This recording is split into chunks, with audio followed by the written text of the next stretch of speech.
Corona virus एक बार फिर दुनिया भर में फैल रहा है। भारत समेत कई देशों में संक्रमण के मामलों में इजाफा देखा गया है। दरअसल हर बार की तरह इस बार भी वायरस म्यूटेट होकर नए वेरिएंट में बदल गया है। फिलहाल भारत में JN1 वेरिएंट के मामले सामने आ रहे हैं। वहीं अमेरिका में कोरोना का एक नया वेरिएंट NB181 सामने आया है, जिसने विशेषज्ञों की चिंता बढ़ा दी है। बताया जा रहा है कि कोरोना का JN1 वेरिएंट ओमिक्रॉन के BA.2.86 स्वरूप का ही एक सब वेरिएंट है। ये वेरिएंट भारत के साथ साथ हांगकांग, सिंगापुर और चीन में तेजी से फैल रहा है। इन देशों में हजारों लोग इसकी चपेट में आ चुके हैं और कई की मौत की भी पुष्टि की जा चुकी है। वहीं NB181 वेरिएंट अमेरिका में तेजी से फैला है। हालांकि भारत में इस नए वेरिएंट का अभी तक कोई मामला सामने नहीं आया है। एक्सपर्ट्स की माने तो ये दोनों वेरिएंट पहले के वेरिएंट के ही सब वेरिएंट हैं और घबराने की नहीं बल्कि सतर्क रहने की जरूरत है। अब सवाल ये है कि क्या इसके कुछ नए लक्षण भी हैं? दरअसल अगर लक्षणों की बात की जाए तो महामारी विशेषज्ञ डॉक्टर जुगल किशोर के मुताबिक इन नए वेरिएंट्स के लक्षण पुराने कोरोना वेरिएंट्स की तरह ही हैं। इसमें गले में खराश, हल्का बुखार, नाक बहना, सूखी खांसी, थकान और सिर दर्द हैं। डॉक्टरों का कहना है कि जिन लोगों को पहले से कोई गंभीर परेशानी जैसे कि हार्ट प्रॉब्लम, शुगर या सांस से जुड़ी कोई समस्या है, उनके लिए ये वायरस ज्यादा खतरनाक है। साथ ही बुजुर्ग और छोटे बच्चों को भी अतिरिक्त सावधानी बरतने की जरूरत है। बता दें कि भारत में कोरोना वायरस के मामले अभी सामने आ रहे हैं, लेकिन हालात पूरी तरह कंट्रोल में हैं। अस्पतालों में भर्ती होने वाले मरीजों की संख्या फिलहाल बेहद कम है और ज्यादातर मामलों में मरीजों को होम आइसोलेशन में ही आराम मिल रहा है। इस मामले में डॉक्टर किशोर ने बताया है कि JN1 जैसे वेरिएंट्स इम्यून सिस्टम से बच निकलने की क्षमता रखते हैं, लेकिन अब तक इस बात के ठोस सबूत नहीं मिले हैं। एक्सपर्ट्स की सलाह है कि शुरुआती लक्षणों को नजरअंदाज ना करें, जांच जरूर कराएं और समय पर इलाज लें। सतर्कता और बचाव ही फिलहाल सबसे बड़ा हथियार है। इसीलिए मास्क पहनना, भीड़-भाड़ से बचना और हाथों को स्वच्छ रखना अभी सबसे जरूरी है। गौरतलब है कि कोरोना के नए वेरिएंट्स भले ही चिंता बढ़ा रहे हों, लेकिन घबराने की जरूरत नहीं है। जागरूकता और सतर्कता ही इस वायरस से बचाव का सबसे प्रभावी तरीका है।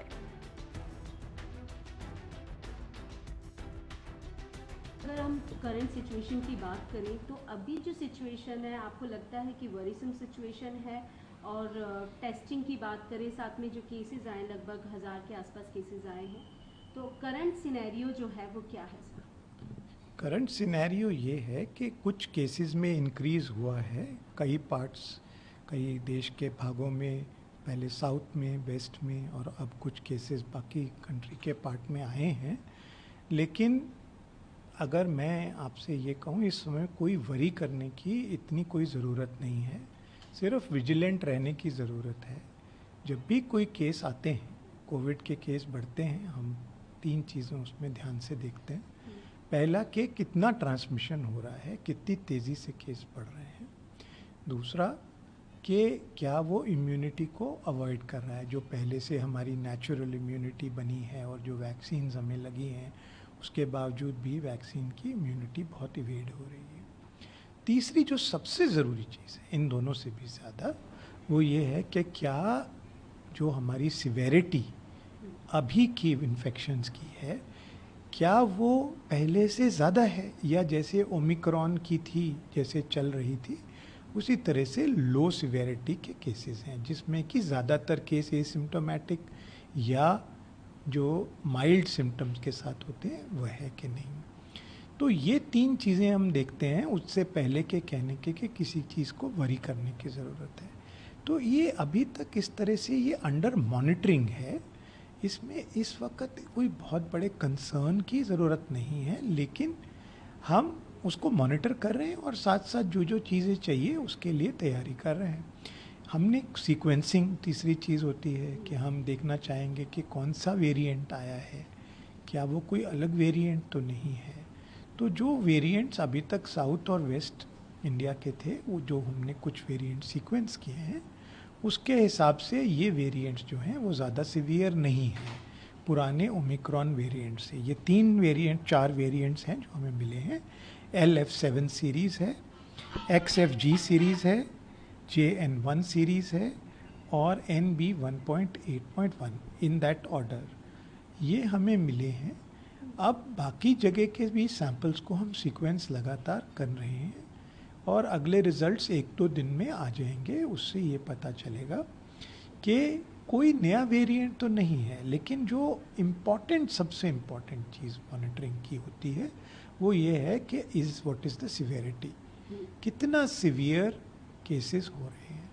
और इस वक्त सिवियर केसेस बहुत ही कम है और इस वजह से मैं ये कहना चाहूँगा कि जो आपका प्रश्न था कि क्या हमें बहुत चिंता करने की ज़रूरत है, जनता को उस तरह की चिंता करने की ज़रूरत नहीं है। विजिलेंट ज़रूर सरकार और सारी एजेंसीज उस पर विजिलेंट हैं, देख रही हैं कि क्या सिचुएशन बनती है। सर, अगर हम बात करें या प्रिकॉशंस लेनी चाहिए अभी जो सिनेरियो है उसको देखकर, तो क्या रिपोर्ट? मेरे हिसाब से जो यूजुअल प्रिकॉशंस हैं वही लेनी चाहिए। कोई हम एनहेंस्ड प्रिकॉशन की जनता के लिए अभी बात नहीं कर रहे हैं, लेकिन यदि कोई कैंसर का मरीज़ है, यदि किसी को कोई और बहुत इम्यूनिटी की प्रॉब्लम है, तो वो जनरली ही हम उसको ये सलाह देते हैं कि कोई भी इन्फेक्शन से बचे। वो खाली सिर्फ कोविड की वजह से ऐसा हमें कोई नहीं लग रहा है कि इस वक्त जनता को कोई अलग तरह का प्रिकॉशंस लेने की आवश्यकता है। सर, इन फ्यूचर अगर ज़रूरत पड़ती है और लगता है कहीं सिवियरिटी है, तो क्या वैक्सीन को लेकर हमारी तैयारी पूरी है? अगर ज़रूरत पड़ती है और अगर मान लीजिए कि सिवियरिटी होती है, उस समय पे 2 चीज़ें होती हैं कि क्या पुरानी वैक्सीन काम करेगी उस सिवियरिटी को कम करने के लिए, या कि हमें कोई नए वेरिएंट अगर ऐसा आया, भगवान ना करे कभी ऐसी सिचुएशन हो कि कोई नया वेरिएंट आ जाए, तो हमारे पास वो भी एबिलिटी है कि हम नई वैक्सीन बहुत ही जल्दी तैयार कर सकते हैं। अब हमारे पास कुछ ऐसे प्लेटफॉर्म्स हैं जिसके ऊपर कुछ भी नई वैक्सीन, कोई भी नया वेरिएंट अगर ज़रूरत पड़े, पर मुझे नहीं लग रहा कि इस वक्त कोई ज़रूरत है, लेकिन तैयारी करना सबसे ज़रूरी है। ये हम इसके लिए तैयार हैं कि कोई नया वेरिएंट आए तो जल्दी वैक्सीन बनाई जा सकती है, लेकिन इसकी ज़रूरत अभी नहीं। सर, कोविड के लेटेस्ट कितने पेशेंट आए हैं आज और कल में? कल जो पेशेंट 2 पेशेंट और अभी आए हैं, उसमें एक जो है 72 साल की जो महिला है और एक जो है 25 साल का मेल है। जो फीमेल आई है पॉजिटिव आई है, उनका ट्रेवल हिस्ट्री जो है वो गोवा की है। और अगर दूसरे जो है 25 साल का मेल आया, वो उनके एक यहाँ लोकल की शादी थी, उसमें थोड़े बाहर से बॉम्बे वगैरह से पे लोग बाग अटेंड करने आए थे, तो वो इनका एक कॉन्टैक्ट या ट्रेवल हिस्ट्री से इसका है। बाकी 2 पेशेंट पॉजिटिव और दोनों होम आइसोलेशन में है, उनको अभी कोई ऐसा गंभीर लक्षण नहीं है। 7 साल की एक बच्ची भी आई थी और एक केरल वाले की वाइफ थी पॉजिटिव। बिल्कुल, अभी 2-3 दिन पहले ही 2 पेशेंट और आए थे, जो कि एक पेशेंट जो है उज्जैन में भर्ती था, जिसका सैंपल यहाँ पर भेजा गया था प्राइवेट लैब में, वो पॉजिटिव आई है। और एक बच्ची जो है वो सूरत की रहने वाली है, मगर वो अपने ननिहाल उज्जैन में आए थे और यहाँ उनको गुलेनबेरी सिंड्रोम के ऐसे लक्षण लग रहे थे, वो तो अपने दिखाने के डॉक्टर के हिसाब से आए थे। तो यहाँ पर उनको गुलेनबेरी सिंड्रोम के साथ साथ जो लक्षण के साथ साथ उनको कोविड का टेस्ट भी कराया था, तो कोविड पॉजिटिव है। अभी वो डीएनएस अस्पताल में वो अभी वर्तमान अब तक मतलब 4 पेशेंट हो गए हैं। अभी 4 पेशेंट जो है 2-3 दिन के अंदर आए हैं पॉजिटिव हमारे पास। टोटल जनवरी से लेकर अब तक का क्या आंकड़ा है मौत का और कोविड पेशेंट का? टोटल पेशेंट जो है हमारे पास अभी तक 11 पेशेंट आए हैं और एक डेथ हुई थी जो मल्टी आर्गन फेलियर में थी पहले से, जो करीब मार्च की बात है। और अभी तक जनवरी से लेकर मई तक की बात करें तो हमारे पास टोटल 11 केसेस पॉजिटिव आए हैं इंदौर ज़िले में। उसमें से 5 जो है वो इंदौर ज़िले के, बाकी बाहर के ज़िले के। जो भी लेटेस्ट केसेस हैं उनकी क्या कंडीशन है अभी?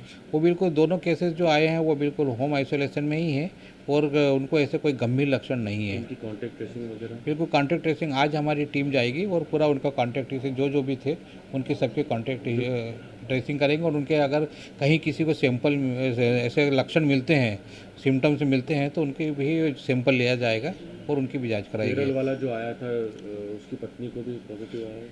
हाँ, उसका भी वो अभी लक्षण आए तो सैंपल भेज दिया, उसकी भी रिपोर्ट आ गई।